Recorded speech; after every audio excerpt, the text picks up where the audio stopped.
How's it going, everybody? Welcome to another episode of Enter Code Reviews. I am one of your hosts, Ryan Welch, and I'm with Triple J, John Jefferson Jr., and he's bopping out. Oh, sorry. X-Men theme was playing in my head. Ooh, why do you have the X-Men theme in your head? Because what we're going to review today...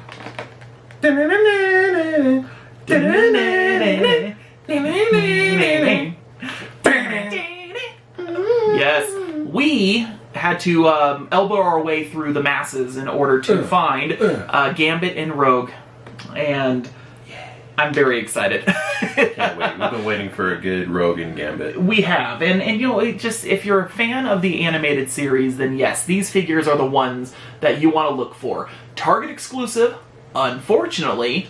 However, the figures are pretty sweet. So, yeah. What do you think? Should we jump into these and unbox them? Yeah, let's go. All right, let's do this.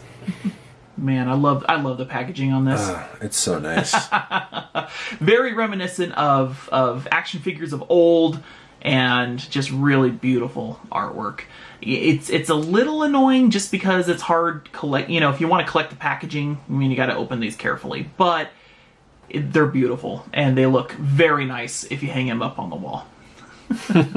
So with this, obviously we have Rogue and we have Gambit.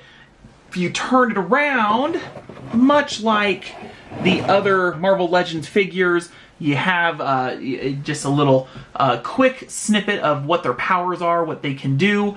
Kind of I like the little drawing they have here in the corner. This makes me feel very reminiscent of like the Toy Biz figures back in the day. Yeah, no, very, very true.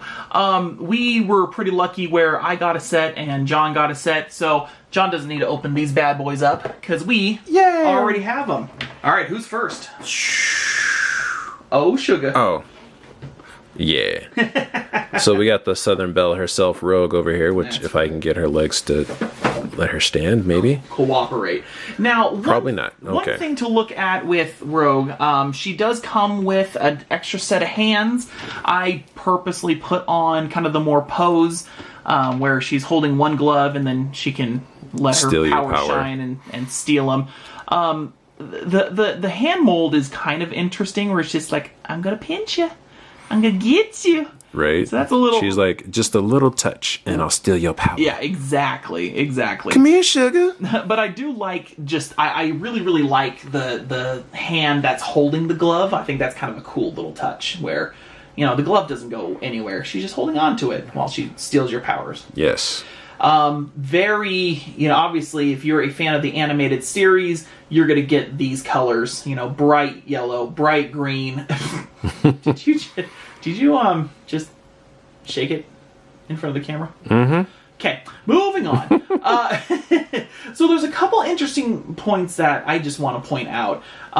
If you go near the knee, John, the like parts of her boot are loose and they go up.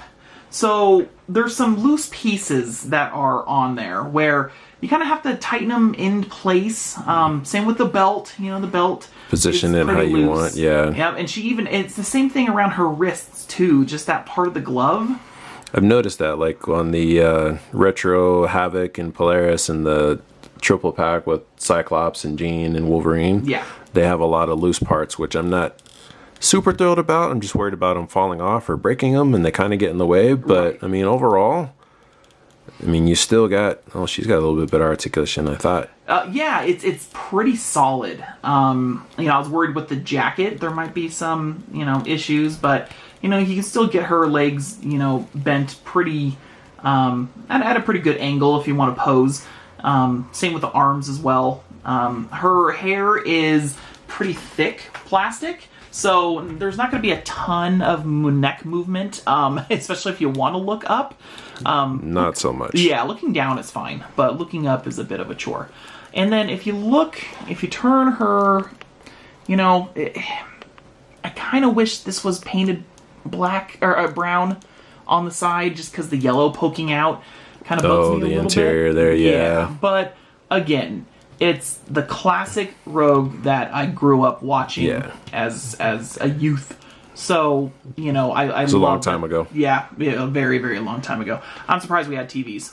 You know, it was that long ago. Man, she does not want to stand up by herself. Not really. I had to kind of pose her next to Gambit and Speaking of Gambit, yeah, let's check him out. Had to pose him, you know, because he can kind of use his staff to to lean on. You know, and then have her next to him. It just kind of helps with it. So, as you probably noticed as I set him up, his staff is pretty loose in his hand, and there's only a couple extra hands that he has.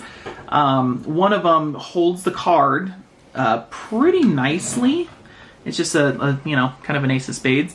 So it holds it. Come on, focus in, dude. Yeah, I was gonna say, get Gambit out of here.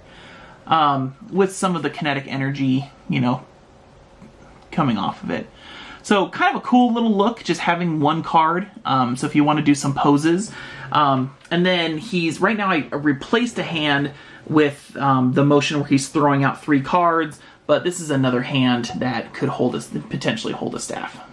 So yeah, can make it work, but yeah, you know, traditional Gambit style from the 90s. This cape or the jacket actually feels really nice. Okay, can't go all the way back to kick his hiney, but that's okay. Still got pretty good articulation there. Absolutely. Feet go up and down. I like that twist. Just if you want to do some more dynamic poses. See that ab crunch. He works out. He works out. I like that the hair is more of like the 90s style too, is where the other one that I have, it looks more too swoopy, to Clark Kent. Yeah. No, it works super well. One thing I will say, it just bugs me.